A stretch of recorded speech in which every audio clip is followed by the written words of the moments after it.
It seems like it's finally time to talk about this, and I might come off a little excited because I want this to be good. I want this to be successful, but at the moment, it really misses the mark.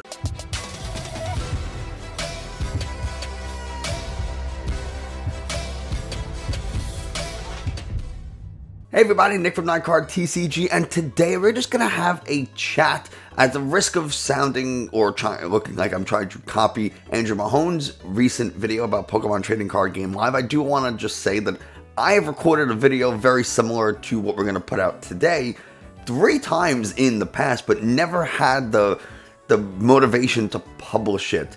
And now it seems like is the right time to do it. So we're going to talk about some of the things with Pokemon Trading Card Game Live that are an absolute failure. And we'll talk about a couple of redeeming qualities as well. But before we get into the video, if you haven't already, subscribe, like, comment, all that kind of stuff. Tell YouTube this is a good channel and other people should watch it. If you're in the market for some TCG accessories, because we sure as hell aren't playing Pokemon Trading Card Game Live. So if you want to play some actual Pokemon, you can use the link in the video description because I am now affiliated with Dragon Shield. And you can get yourself some awesome Dragon Shield matte sleeves. They're the only ones I use. You show up to regionals looking and feeling like a pro. I get a kickback so I can make more and better videos for you guys. Lastly, there's a membership option if you want to help support the channel a little bit more directly, but there is never an expectation for anyone to become a member. Just you being here watching is enough for me. So, with all that out of the way, why don't we start talking about what some of the problems with PTCG Live is and maybe a couple of possible solutions? So the first thing we have to talk about is, do people like Pokemon Trading Card Game Live, right? Because it's one thing for me to say these parts of it are bad, but if the people are really happy with the client or the app or the game, whatever you want to call it, then cool. But they're not. And there was a tweet recently from Andrew Mahone who asked who feels, and I'm going to read it directly because I have it right in front of me. I'm curious, does anyone think that the Pokemon Trading Card Game Live looks and feels fun to play compared to other trading card games or other games in the genre? I continue to be astonished that this client got approved by anyone. And at the moment of recording, which by the way is 8:45 on March 30th, 2022, of course, there have been 3,133 votes. And 83% of the people who responded said no, it looks bad. 83% said it looks bad. That's so high. It should be the other way around. It should be 17% said it looks bad and 83% said it looks good. How did this get approved? Well, the easy answer is that Pokemon thought it looked good and they didn't really ask anybody, and they're just like, yeah, this seems fine to us, and published it.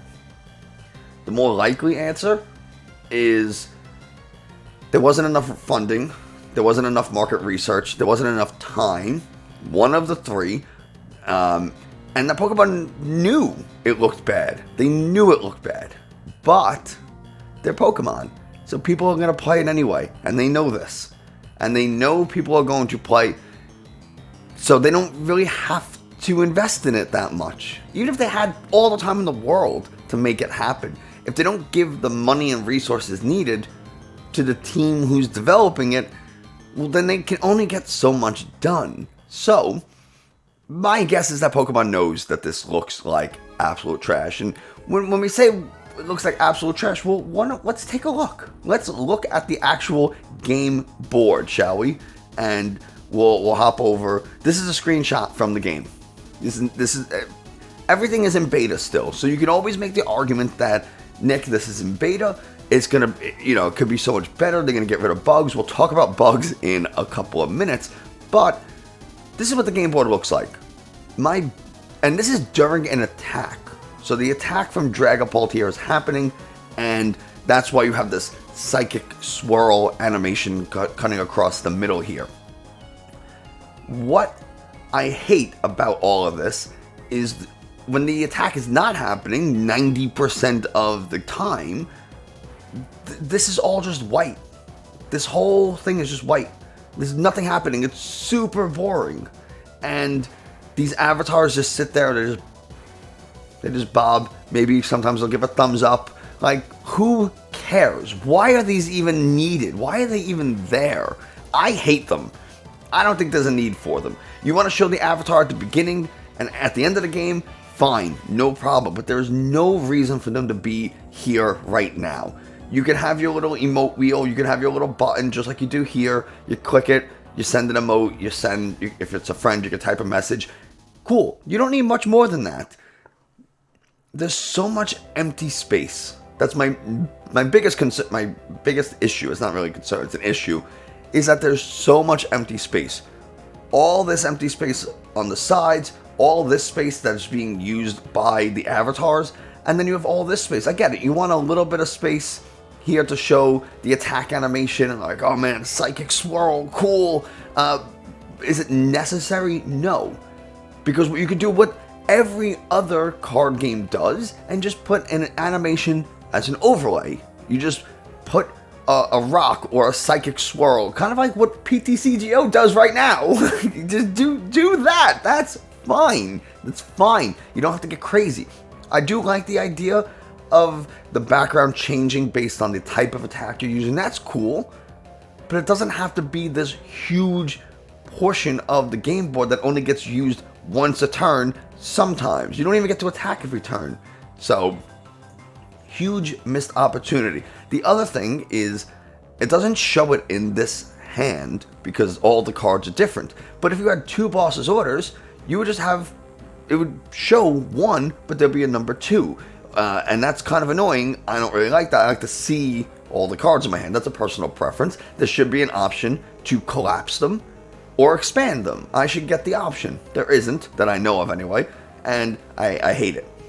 The other thing that everybody hates is it doesn't feel like you are playing against another person because all the cards are facing you. And I understand why they did that. You want to be able to see the card more clearly, but hey, if you just made the card full size, I'd be able to see it more clearly. So we can address all these problems. I hate that it's facing me.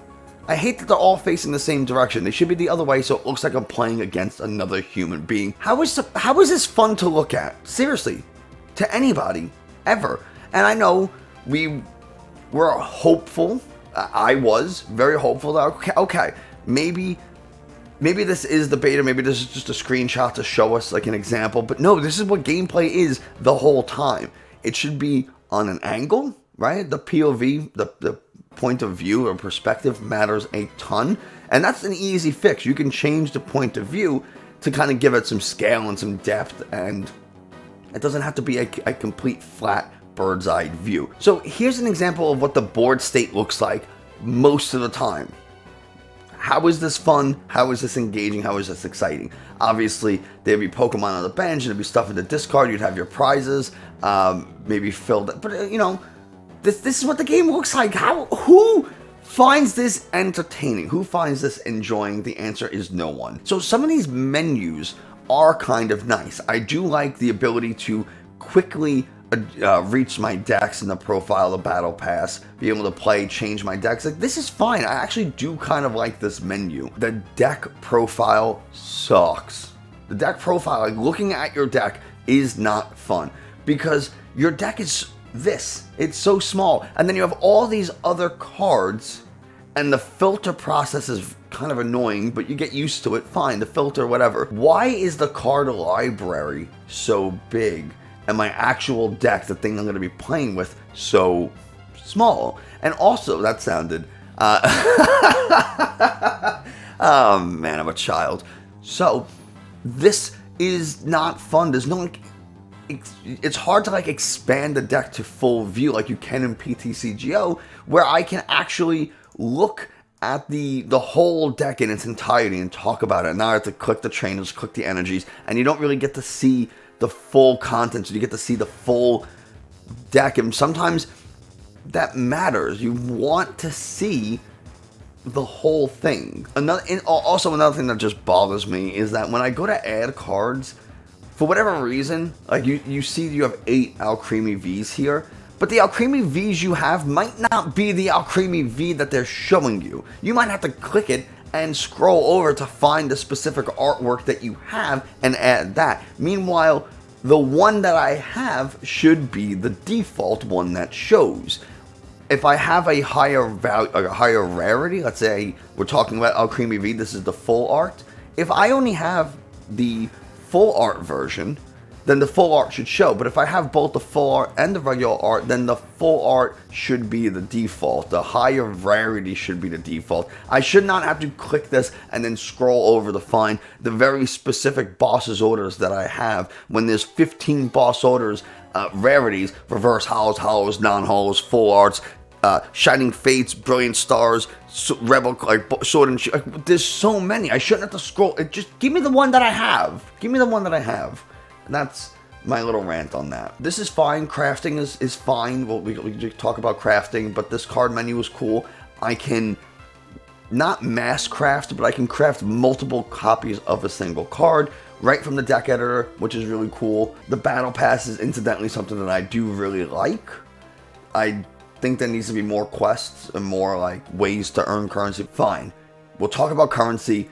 Currency is a huge issue. Aside from credits, credits is actually not a huge problem. You can buy like 20 or 40 celebration code cards and earn quite a few number of credits, especially if you are a current PTCGO player and you already have some celebration cards in your account. When you transfer over, those will all move over to Pokemon Trading Card Game Live. So then you get like 20, 30 codes for celebrations, you trade them in, and you'll earn quite a bit of credits. There is still a visual discrepancy where you're being told you're getting more credits than you really are. You're getting the proper number of credits, but you're not. It says you're getting more, and it's kind of annoying. Anyway, small bug, easy to fix. Okay, credits used to craft cards, not a problem. At least in my experience, it's not a huge issue. I think I ended up buying like 50 code cards for celebration, and I have a ton of credits. The crystals and the coins are a huge problem, because if you notice, the battle pass here is 800 crystals, and then to get the premium pass is 2,000 crystals. But you don't get to really earn crystals. There's no great way to earn anything. I have to scroll through these to find the quest. Okay. You get one daily quest that gives you 40 crystals. One.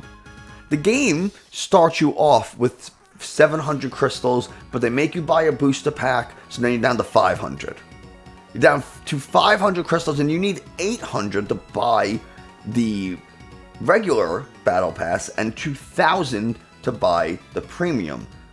If I get 40 a day, I need 300 crystals. Let's just do a little bit of math.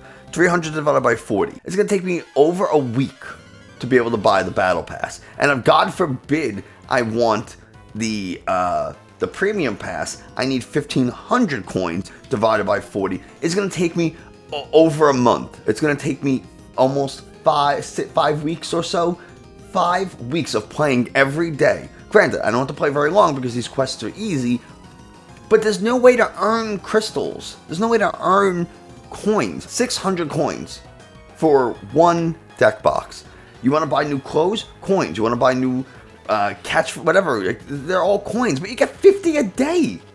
And unless there's, maybe this is, okay, you can say this is the beta, right? They're gonna open up the valves to give you more currency. Right now they're being super stingy because that's not the point. The point is just to see how the game looks and feels, and do you like the flow of everything? Fine. Maybe, and I doubt it, but maybe they will give you more coins and crystals in the future. Fine. Maybe you'll get a daily login bonus. You sign in, you get coins and credits and whatever, or crystals, and you do these quests and you get more. You get 2 quests a day. I think there should be more, but whatever. So I guess now is probably a good time to talk about, okay, the customization kind of is mediocre at best. It's better than what we had on PTCGO, but it's still not very good. The currency is extremely stingy to the point where I I have not played Pokemon Trading Card Game Live in weeks because I just don't want to, because the design is super boring, the currency is extremely stingy, the customization is mediocre at best. The only real redeeming quality is the crafting. I can make whatever cards I want so I can play decks a little bit easier. And yes, that is a very good part of the game. So now that we've looked at Pokemon Trading Card Game, can we look back at some of these other games? This is was Magic Arena or Magic Online, whichever it is. Look how cool this is. Look at the attack animation and stuff. Or whatever animation this is happening, it's an overlay. Okay, fine. The cards are, you only get to see the image. So there's another game that it's shortened, but look how full the game board looks.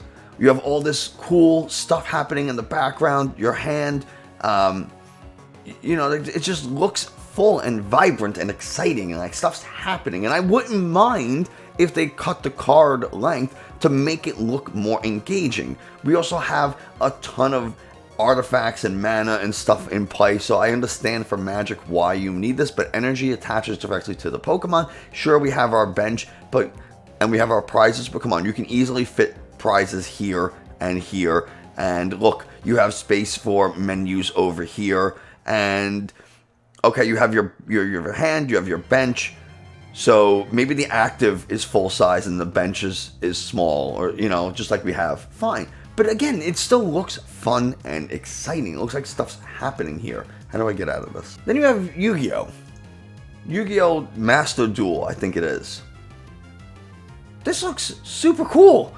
You have your avatars. Each player has their avatar. You have a full board, full-size cards. Yu-Gi-Oh! You have your hand. You have your equivalent of bench. You have your magic and trap spells. You have your monsters. You have other monsters, you have field spell stuff happening, you have your menus. Okay, fine. Maybe you get rid of this thing and you put your prizes here.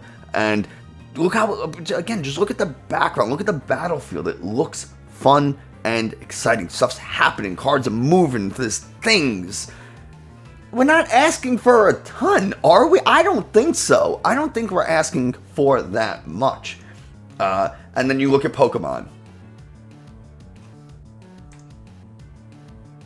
Come on.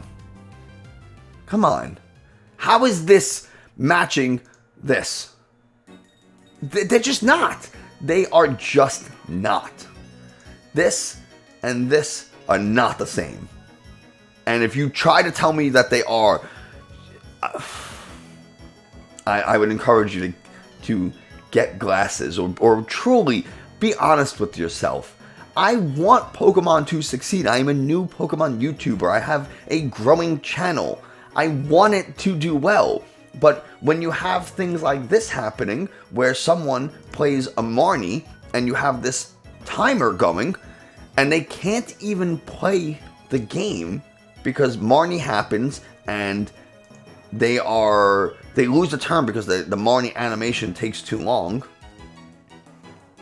What is that? What is that? And also, we'll just play back this timer real quick. Look at this timer. It's happening on their opponent's turn, by the way. So that's problem number one. It's not even their turn, and they're being timed on how long they have to make an action.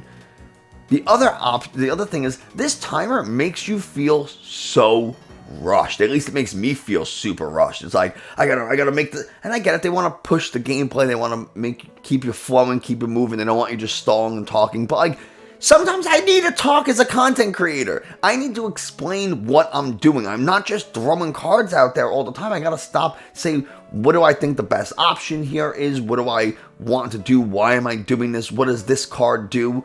If I only have 10 seconds to read an opponent's card, decide what card to play, then go ahead and what cards I want to discard in the case of Ultra Ball, that's not enough time. I understand in real world, you know, you're timed in your matches, so you can't take forever to do actions, but forcing this timer is ridiculous, and I feel super, super rushed. There's bugs. I saw someone post a tweet that they couldn't release a sparkle to the active. The game forced them to put it on the bench Pokemon. It literally said choose 2 benched Pokemon. I think maybe I can even find it if you bear with me for a second here. Yeah, this from Dankrai PTCG. Choose up to 2 benched Pokemon for the Elisa Sparkle. They couldn't even go to the active. And there was a good chance they would have won because their opponent only had 1 Arceus in the active. They're going to hit for 210. All they have to do is dig for a Power Tablet or Choice Belt and they win the game. All of these issues, all of these problems on their own aren't that bad, right? You can adjust the avatars. You can adjust the currency, how much you're getting and how much things cost. You can adjust the point of view and the size of the battlefield. All of these things can be fixed. But the fact that all of these things are there to begin with, and that there's so many little things weighing it down, that it just feels like a really terrible experience. Someone from Tricky Jim's or Andrew Mahomes' video, they were talking about how it feels, or how it looks like a doctor's office sign-in sheet. It just looks bland, and that is very much what it is. It looks sterile, I think is a good word to use for this. It just looks terrible, and I hope they fix it. And I hope, whether or not they have to scrap the whole thing and start over, or whether they can just make a bunch of improvements to the current client and release that. I don't know what the answer is. I'm not a game developer. I'm not a programmer. I have no idea what the easier answer is. But this is not it. Whatever they're giving us right now is not it. That's going to do it for us today. Thanks so much for watching. I hope you enjoyed, found this a little informative. I apologize. It's a little bit of a bummer. I apologize that I don't have better news about it, but there's a reason that when I make my videos, I'm still playing PTCGO and not PTCG Live. I have Live. I have a VPN. I can be playing Live. I have my decks built on Live. I just won't do it because it looks terrible. It does. It looks terrible to me. It looks terrible on screen. It's not interesting or engaging to look through the deck profile on Live. There's just, I can't do it. I will not do it. So we're doing Live. We're doing a PTCGO for now. But yeah, there we go. I finally decided to record this video and actually save it and publish it. So let me know your thoughts. I want to absolutely hear your feedback. And thanks for listening to my rant. I'll see you next time.